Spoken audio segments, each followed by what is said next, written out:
हाय जैनब। अच्छा हुआ तुम आ गई, तुम्हारे वेट कर रही थी मैं। खैरियत है? तुमने जो स्पेशली कॉल करके बुलाया मुझे।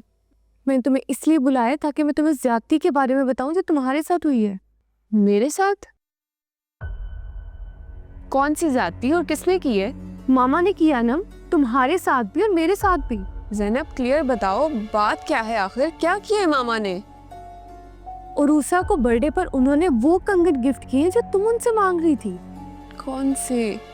ओ हाँ, मामा के पास बहुत प्यारे कंगन थे, पापा ने गिफ्ट किए थे उन्हें। मैंने कहा था मुझे दे दे, लेकिन उन्होंने कहा कि मैं अपनी बहू को दूंगी।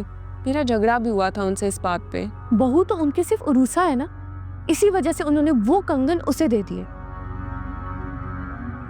हालांकि बड़ी बहू तो मैं हूं ना, उन्होंने वो कंगन मुझे दिए और ना ही अपनी इकलौती बेटी को। हालांकि हक तो हमारा बनता था जो उन्होंने उसे दे दिया। पता नहीं क्यों मामा उस रूसा पे इतनी इनायतें करेंगे।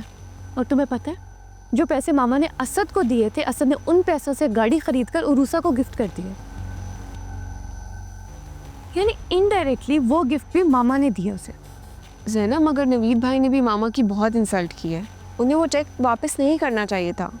कितनी हर्ट हुई है मामा। अनम, नवीद ने मामा को हर्ट नहीं किया, बल्कि वो खुद हर्ट हुए हैं। और अगर मामा अपने सारे पैसे और एसेट्स असद के नाम कर दे तब भी नवीद को कोई एतराज नहीं होगा। उन्हें गुस्सा सिर्फ इस बात पर है कि वो रूसा के नखरे उठा रहे हैं उन पैसों से। उनकी आंखों पे तो मोहब्बत की पट्टी बंधी हुई है। और रूसा की बदौलत मैं किस तकलीफ से गुजर रही हूँ।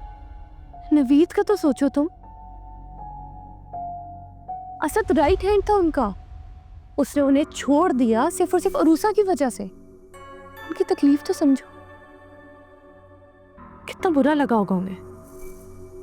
यू आर राइट, गुस्सा तो मुझे भी बहुत आ रहा है।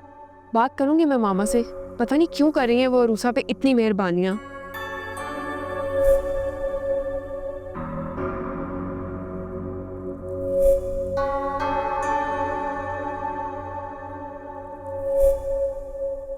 तुम्हें किसने बताया? जैनब ने? मामा आपने ज्यादती क्यों की? कौन सी ज्यादती? मेरी चीज थी, मैं जिसको चाहे दे दूं। तुम्हारे साथ क्या ज्यादती की है मैंने बेटा? आप पे आपकी सगी औलाद से ज्यादा किसी गैर का हक है क्या? वो भी तो हमारी अपनी ही है ना।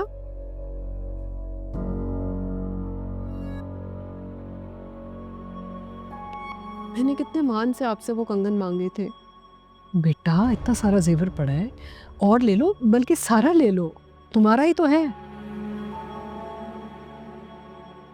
मामा बात ज्वेलरी की नहीं है, वो कंगन आपको बाबा ने दिए थे।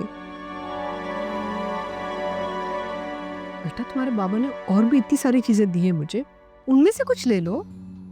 रहने दो अनम, कोई जरूरत नहीं है मामा से शिकवा करने की। उन्हें अंदाजा है कि हम इमोशनली हर्ट हैं। तुम तो उनकी बेटी हो और मैं बड़ी बहू हूं, लेकिन हमें छोड़कर उन्होंने सबसे ज्यादा कीमती चीज उस उरूसा को दे दी।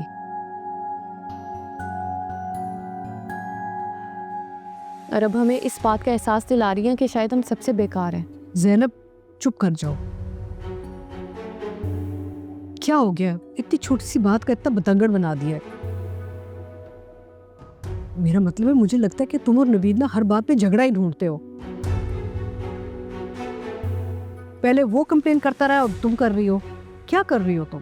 बिल्कुल सही इशू क्रिएट किया नवीद भाई ने। पहले असद भाई उस मामूली सी लड़की की मोहब्बत में गिरफ्तार थे, और अब आपने भी उस आवारा लड़की को भरना शुरू कर दिया है। तमीज से बात करो, तुम्हारे भाई की बीवी है वो। मामा प्लीज, इसी रिश्ते की वजह से मुझे फहद की अम्मी से कितनी बातें सुननी पड़ी है, मैं क्या बताऊं आपको। और उसकी औकात थी जिसे पहले आपने इतनी लाखों की गाड़ी दे दी और अभी इतने कीमती कंगन। अब दे दिए तो दे दिया ना, अब क्या करें? बिल्कुल ऐसे ही आप ना हर बात खत्म कर देती हैं। और क्या करूं मैं? हाँ, जब भी तुमसे कोई बात करती हूँ तुम आगे से बस लड़ती हो मुझसे। मैं जो जानती हूँ ना तुम नहीं जानती। अच्छा, क्या जानती हैं आप? मैं ये जानती हूँ कि उरूसा तुमसे बड़ी मुखलिस है। वो उस दिन वो जो मामा प्लीज मुझे मत सुनाएं उसके कसीदे प्लीज। और मुझे ना आपसे हमेशा इस बात की शिकायत रहेगी कि आपने मेरे बाबा की निशानी उस फकीरनी को दे दी है। इतना मुझको बता दे कैसे तुझको भुला